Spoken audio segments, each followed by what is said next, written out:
Welcome to As a Woman, Fertility Hormones and Beyond.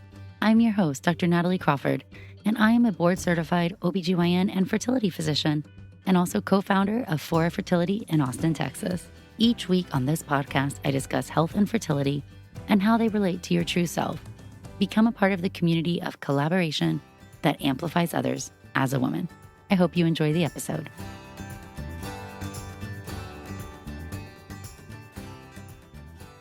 Hello and welcome back to the As a Woman podcast. I'm your host, Dr. Natalie Crawford. I'm a board-certified fertility doctor, and the As a Woman podcast exists so that you can learn more about your body, your health, your fertility, your hormones.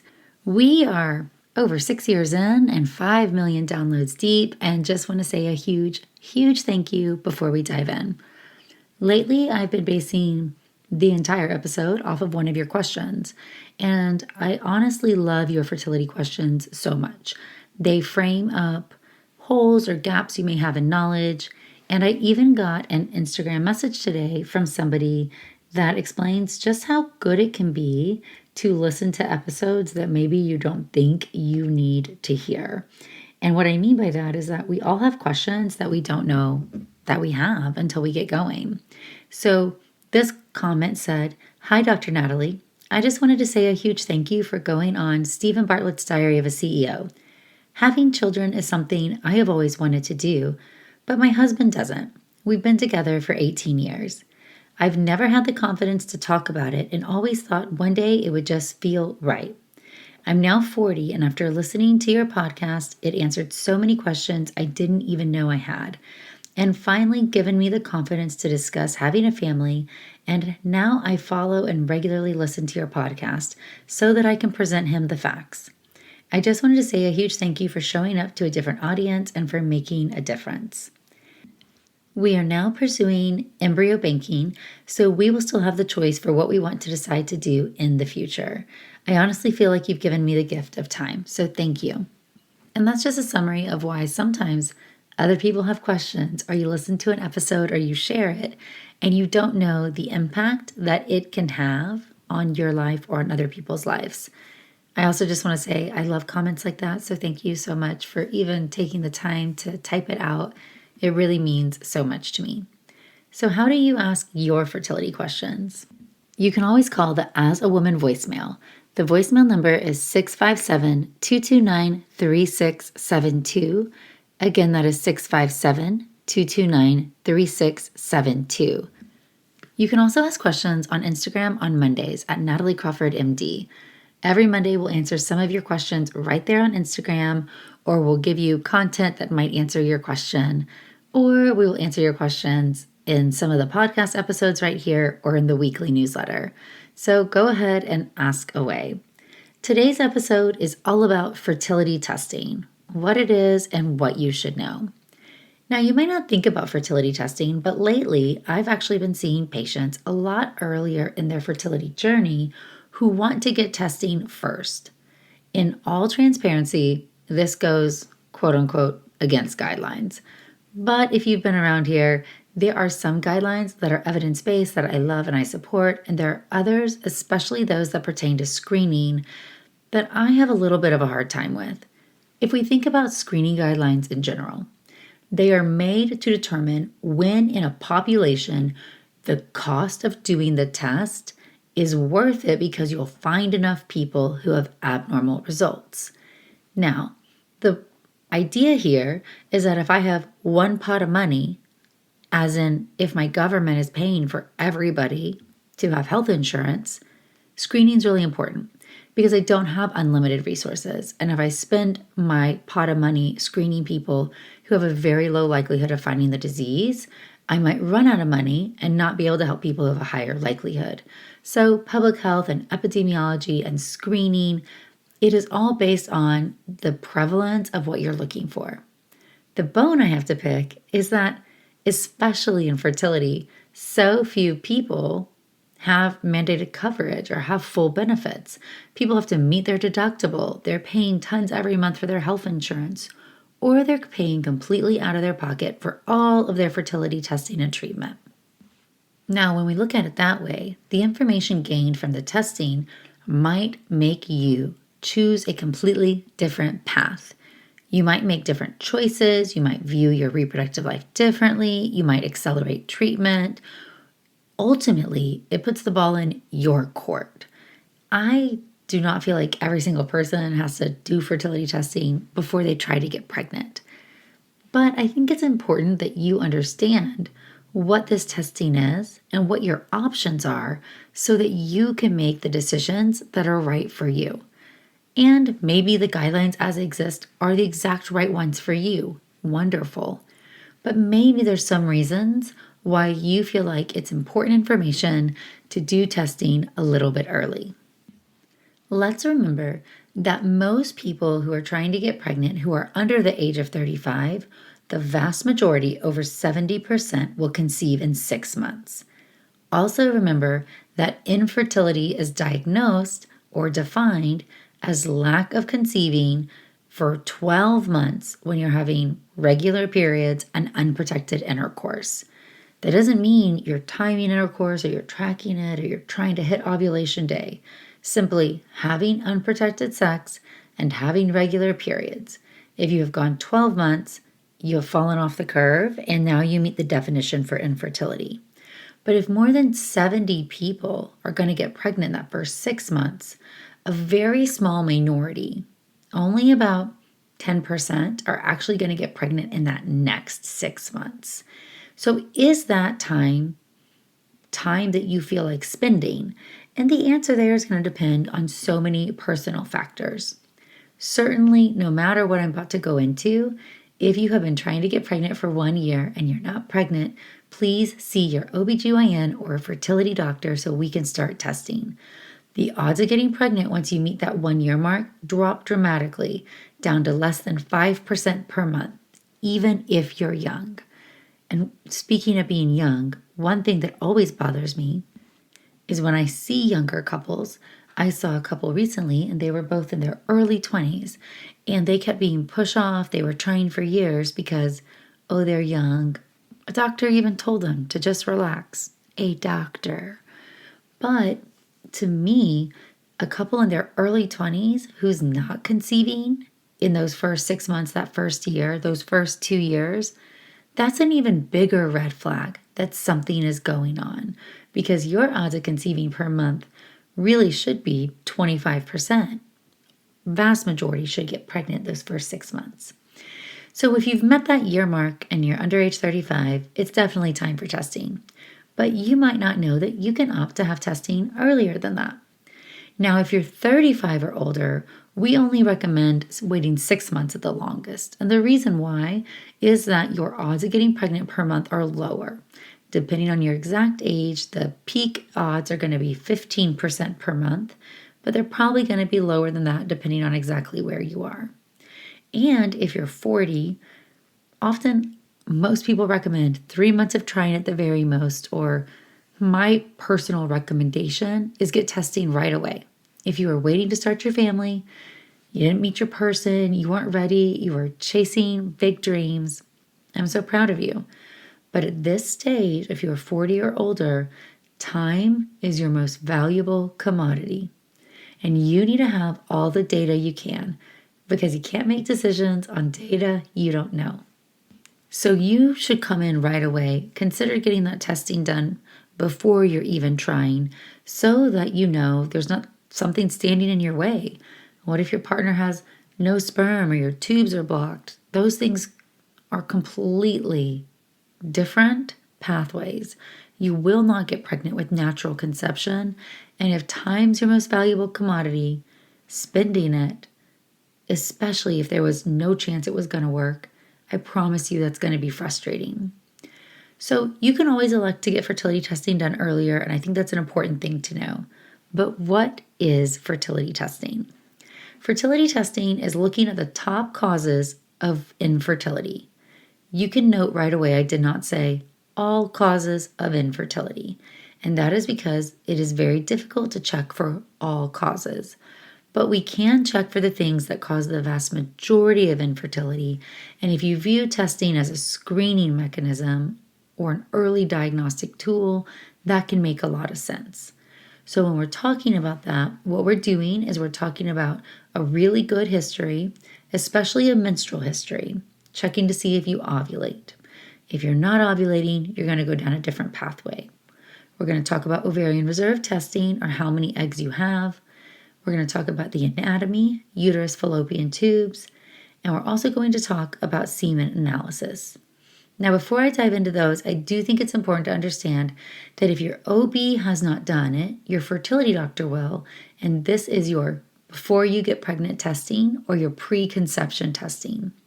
Preconception testing is that we're checking to see if there's anything that we should modify before you get pregnant or information that we should know. If you want to get pregnant, you can call your OBGYN right now and say, I would like a preconception consult. I promise you, it's your OBGYN's favorite visit. They're fun. It's a lot of education. Everybody loves being proactive, and so rarely do we really get the opportunity to be so in how modern medicine is currently structured. So what is a preconception evaluation?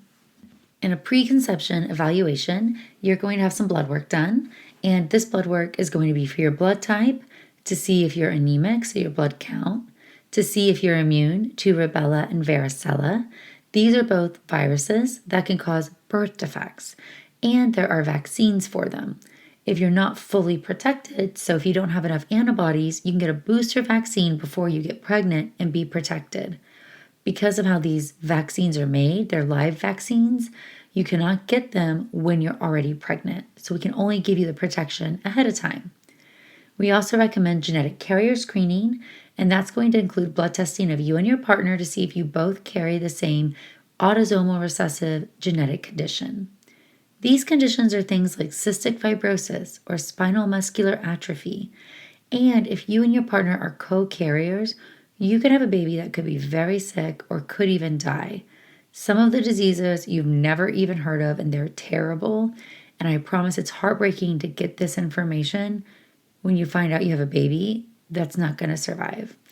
If you are co-carriers, you can talk about screening after birth, screening during the pregnancy, or you can see me and we can talk about IVF with pre-implantation genetic testing, meaning we can test the embryos and find out which ones are not affected and help you get pregnant with a healthy baby that does not have that disease. Other parts of the preconception evaluation typically include some basic screening like vitamin D and thyroid, might include some other markers depending on your health, like a hemoglobin A1C, a review of any medical problems that you might have, a review of any medications you're on to see if they're all pregnancy safe and compatible, and then some basic information about lifestyle or things you might need to modify once you get pregnant. Now, if you have not had testing done and you show up to my office, we're going to include it if you're trying to get pregnant. I also want to acknowledge some people might want fertility testing who are not yet getting pregnant.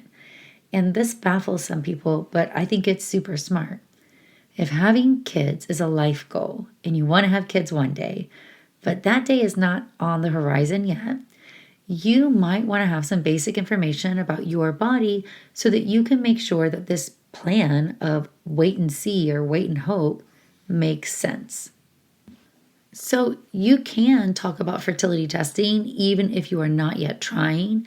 It's probably going to look a little bit different based on where you are, your life stage, how you're using contraception, if you have a partner or not. And so I'm going to blend both of these together. The first part of any type of fertility testing is going to be a good medical history. I can only advise you on the information that I know. So please be 100% forthcoming. Tell me everything, all the things that have happened, anything that's concerning you. I don't know what you don't tell me. And even though you might think it's included in your medical records, you cannot count on that because you can't trust what other doctors are writing. I can only trust you. So if there's anything you've ever been diagnosed with, surgeries you've had, pregnancies you've had, anything, please make sure you fill it all out. Supplements, medications, weird symptoms, the whole shebang. The best sign of ovulation is having a regular, predictable period, meaning you can look at a calendar and point your finger within a couple days of accuracy, and I know when your period is coming. That's going to be one of the best signs. If you can't do that, then you might have some ovulation disorder. And ovulation disorders, some people think, oh, well, I have a period, so I definitely am fine. But there's a lot in between having no period and having perfect periods. And there's actually these stages of gradual dysfunction, meaning your period can go through these different stages, ranging from having perfectly regular cycles to having a shorter luteal phase, or the second part of your cycle, having longer cycles where they're not quite that every 4 weeks or so, but now they're starting to get to 5 or 6 weeks. Then you're getting to that irregularly regular. They're coming, just you can't put your hand on it. Then you're going to start skipping months. Then you're going to go to absent period. So that was a lot of different variety of menstrual abnormality that I just described.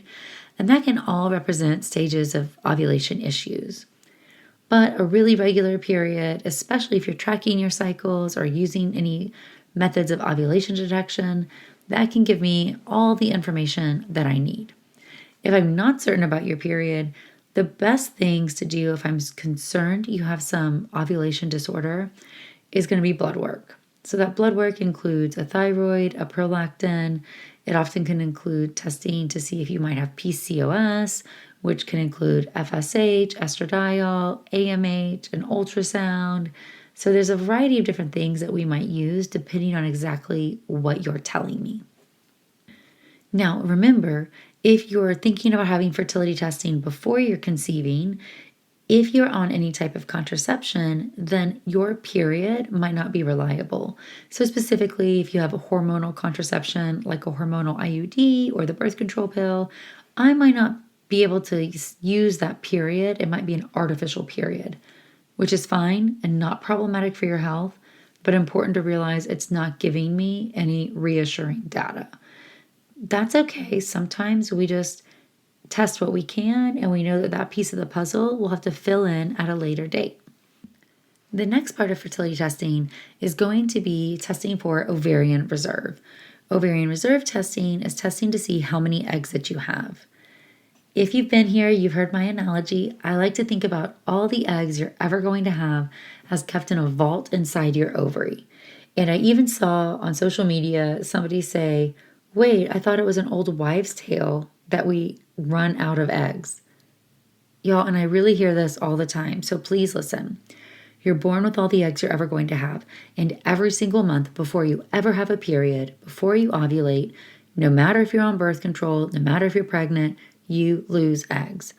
Birth control does not prolong your fertility, doesn't shorten it either, but you are losing eggs, honestly, from before you're born. But for the simplicity of life, let's say from the moment you're born. Every single month, that vault is releasing an entire group of eggs, and this is how you run out of them so fast. Because as you have more eggs in the vault, more come out every month. So when you're younger and you have more eggs, you're actually losing more. This means you lose the most eggs you're ever going to have before you ever ovulate a single egg. So you lose a huge group of eggs when you have more remaining. And as the vault starts to get emptier, you actually have less eggs available every month. So you start to slow down the rate of loss. Well, I can't see inside the vault, but I can check the eggs that are outside the vault. And this is that ovarian reserve testing. And the two most commonly used tests now are going to be a blood test called AMH, or anti-Mullerian hormone, and an ultrasound where we check and we do what's called an antral follicle count, or an AFC. For the AFC, what we're doing is we are just measuring all the follicles that we see that are between 2 to 10 millimeters. So there's one egg inside each follicle. As the vault releases a group of eggs, each egg grows in a follicle. We can see those follicles on ultrasound, and I can count them. Now, your body's not perfect, and it's not going to release the same amount every single month. So it is important to also correlate that with a blood test, and AMH is my favorite. AMH is a hormone made from the granulosa cells, which are cells that surround each follicle. So more eggs, more follicles, more granulosa cells, more AMH. Similarly, fewer eggs, fewer follicles, fewer granulosa cells, and you will have a lower AMH. I like to think about the fact that AMH lives in your bloodstream a little bit longer, so it's helping us understand if what we're seeing on ultrasound is a good estimation for what you're going to have. If you are asking your OBGYN for fertility testing and maybe you're not yet trying, they might just draw an AMH, and that's totally fine. If it's normal, you can feel reassured.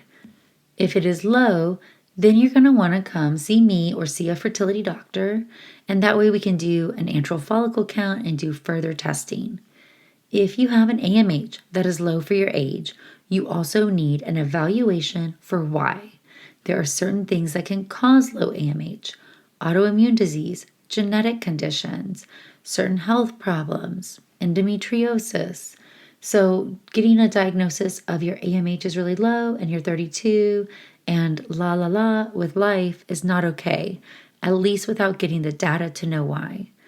If you have an autoimmune disease, you need treatment for that. So beyond your fertility, you need treatment.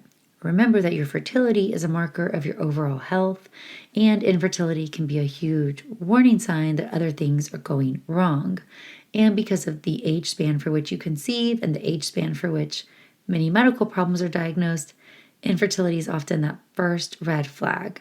So if we can find some of these clues and find this out earlier, that's going to be better for your long-term health and not just your attempt to have a baby, but your entire world and how your body functions. An important note is that AMH can be modified by prolonged periods of not ovulating, so notably prolonged birth control pills, breastfeeding, pregnancy. Now, if you're on hormonal contraception, that doesn't mean that I don't check it. What I usually say is, hey, if you want fertility testing, you're not trying, you're on the birth control pill, for example, and you're really happy, I will draw an AMH while you're on the pill. And if it comes back normal, I'm going to feel reassured. If it comes back low, we're going to have a discussion about, do we want to stop the pill for 3 months, take another look and see if it has gotten better, or are we just going to check it at a more closer interval? How are we going to get to the bottom of what this is? But most of the time, the pill actually doesn't dramatically lower your actual ovarian reserve, and so it's fine to check an AMH while you're on it. So we've got checking for ovulation, menstrual history being the best, checking your ovarian reserve, AMH blood test, often with an antral follicle count, which is on an ultrasound. The next is going to be anatomical evaluation, and a regular plain vaginal ultrasound is not enough for an anatomical evaluation. I'm going to say that one more time. Regular plain vaginal ultrasound is not enough for anatomical evaluation. It's a great first step. It can tell us about your ovaries and do you have cysts. It can tell us if you have uterine fibroids, but it does not tell us about the inside of the uterine cavity. It does not tell us about uterine birth defects always. It does not tell us about scar tissue inside the cavity or polyps. It does not tell us about your fallopian tubes or if they're open. And an ultrasound does not tell you that you don't have endometriosis. Endometriosis is an anatomical condition that can cause infertility. It often causes infertility because of the inflammation associated with it more than anatomical change. It can sometimes be seen on ultrasound. So an example could be late-stage endometriosis can cause an ovarian cyst called an endometrioma. If you have an endometrioma, you can see that on ultrasound, and I can look at you and say, hey, you have endometriosis. But if I don't see anything on ultrasound, that doesn't mean you don't have it. Since it's a surgical diagnosis only, that's the only way you can truly rule it out. But sometimes ultrasound can give you clues or signs and you can rule it in. Now, ultrasound is good for antral follicle count. I always do a regular ultrasound to get a lay of the land. There's a lot to learn from your anatomy, especially in experienced hands. But if I want to see the inside of the uterus, where a pregnancy implants, and if I want to see if the fallopian tubes are open, which are essential for fertilization and early embryo growth, I've got to do a more extensive evaluation. And this anatomical evaluation is traditionally done with an X-ray dye test known as an HSG or a hysterosalpingogram.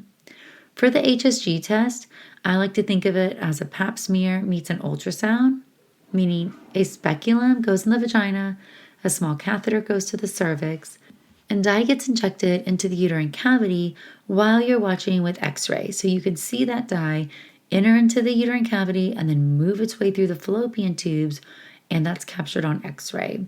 This does cause a cramping sensation, but it's not terrible unless your tube happens to be blocked, and then it can be a little bit painful. I recommend that you take ibuprofen or Advil Motrin before you go have the test done. Some places can offer an in-clinic version, and that can be sometimes done with ultrasound and with some type of liquid. It can be a foam or gel or saline. We do a saline bubble test. So what this means is very similarly, a speculum goes in the vagina, a catheter goes to the cervix, and I inject saline into the uterus, and that extends the uterine cavity so I can see everything inside of it.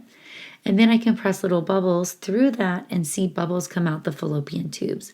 We call that a bubble test or a FemView, and it does the same thing. So there are some tests that can look at the tubes in the office with ultrasound, and there's an HSG. There's also surgical evaluation, which is typically not done for first line, but important to know that you can put a camera in the abdomen and a camera in the uterus. You can also inject dye into the uterus while you watch from the camera from the abdomen.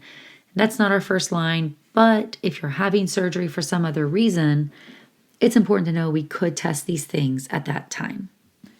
If you're asking for fertility testing and not yet trying to get pregnant, I always recommend a regular vaginal ultrasound, and then we'll discuss if you want to have the internal evaluation of the inside of the uterus and the tubes. I offer it to everybody, cannot do it when an IUD is in place.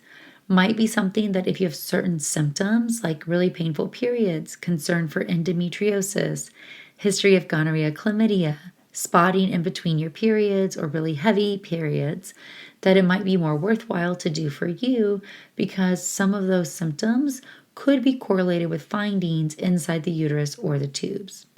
Last piece of the puzzle for fertility testing is going to include a semen analysis if you have a partner. Most places, myself included, I feel quite strongly about this. I do not believe in just testing the female partner or proceeding with testing and not testing the male partner. You might be surprised how often somebody might be asking for that to happen. However, that reflects a basic lack of understanding of the fact that sperm change every 3 months. So just because somebody might say, oh, well, my sperm was fine, I had a baby 2 years ago, 10 years ago, that has no bearing on the fact that you have normal sperm now. Sperm are very sensitive, they can change quite quickly, and I think it's important to get a semen analysis.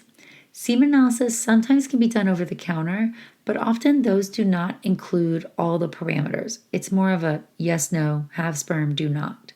When we do a semen analysis, we will give you a cup. We actually prefer if you collect at home, it's a more comfortable environment, and then you have about an hour to bring it to us. You would need an appointment, and we'll give you 2 to 3 days of abstinence before we bring you in.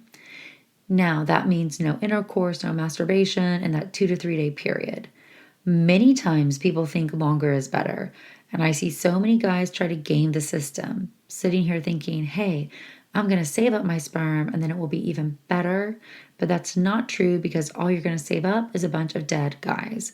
So 2 to 3 days of abstinence, then you're going to collect and we'll get an evaluation. And what we're looking for is going to be how much sperm is in the sample, how well does the sperm move, and the shape of the sperm.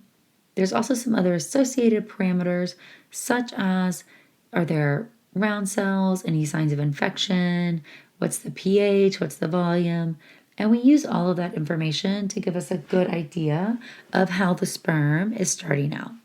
So this means that basic fertility testing is going to include an ultrasound, blood work, some further evaluation of anatomy, we'll say an x-ray test, and a semen analysis. So blood work, ultrasound, x-ray, semen analysis. Doesn't sound so bad when you put it all that way.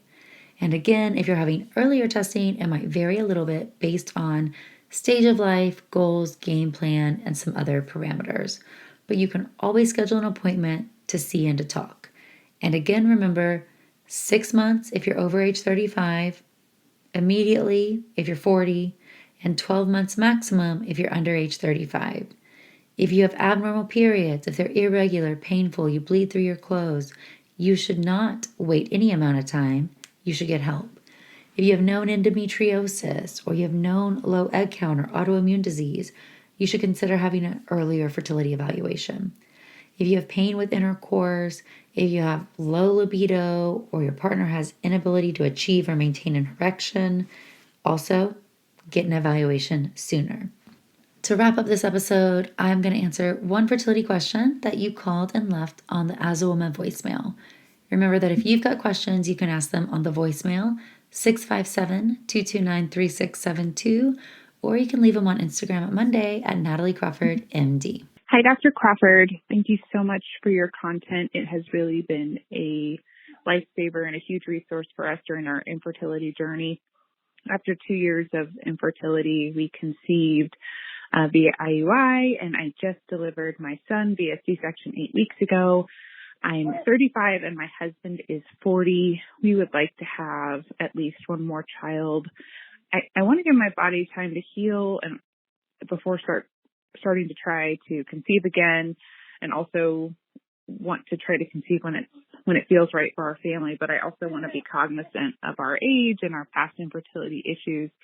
What is something that you would recommend to your patients? Is there any testing that I might have done, like a repeat AMH, as it's been, over a year since I've had that done? What are things that we can do that can help us make decisions about what's right for us? Thank you so much, and hope you have time to answer our questions. Thanks again. Congratulations on your success with IUI after 2 years of infertility, and congrats on your newborn. Now, first of all, it's important to realize there's no testing that we're doing right now. You're in the postpartum period. Even if we wanted to, it's going to take about 6 months for your uterus to heal and get lower in your pelvis, have your ovaries come down so that we can even see them on vaginal ultrasound. However, if you're really trying to fast track or speed things up, I often recommend some of my patients who needed fertility treatment to conceive baby number 1 pick up where they left off. And so not trying for that full year or 2 years before you jump into the fertility bucket again. When you're ready, I would call your fertility clinic, and I do usually bring patients back in and get a new updated state of affairs. So a new AMH or antral follicle count, checking to make sure everything's healed up, so a new HSG or some test of your anatomy, and a new semen analysis. I typically don't like to do this testing any sooner than about 9 months in my patients, so about 9 months postpartum, and I don't really like to do any treatment until they're 12 months postpartum. But at the 9-month mark, you can start doing the testing, and that gives you opportunity to say, oh my gosh, something's changed. Maybe there's now scar tissue from the C-section, or my partner's sperm is low, or my follicle count's dropping quicker. Maybe we should make a different game plan. Nobody says you have to go right into fertility treatment. I'll say the vast majority of my patients will. If it was 2 years, then IUI to get to baby number 1, a lot of people will come back and say, let's test and make sure IUI is still on the table and then pick back up there. But you can always get your testing done, know things are okay, and then try naturally for a little while if you're wanting to. Nobody's going to make you do anything.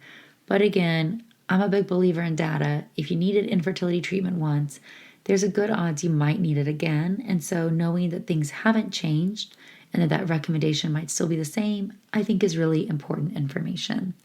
Thank you so much for calling and leaving your question. And again, congrats. All right, friends. Well, I hope you learned some from this episode about fertility testing and what we're doing. If you have questions, please call and leave them on the voicemail yourself, or you can leave them on Instagram at nataliecrawfordmd on Monday. The voicemail, 657-229-3672.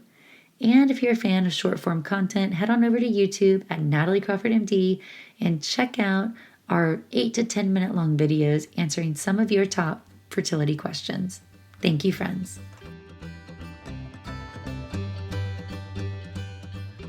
Thank you all for listening to As a Woman. It would mean so much if you could rate, review, and follow the podcast to be notified of new episodes every Sunday. I hope you learned something new, and I hope you share it with someone in your life.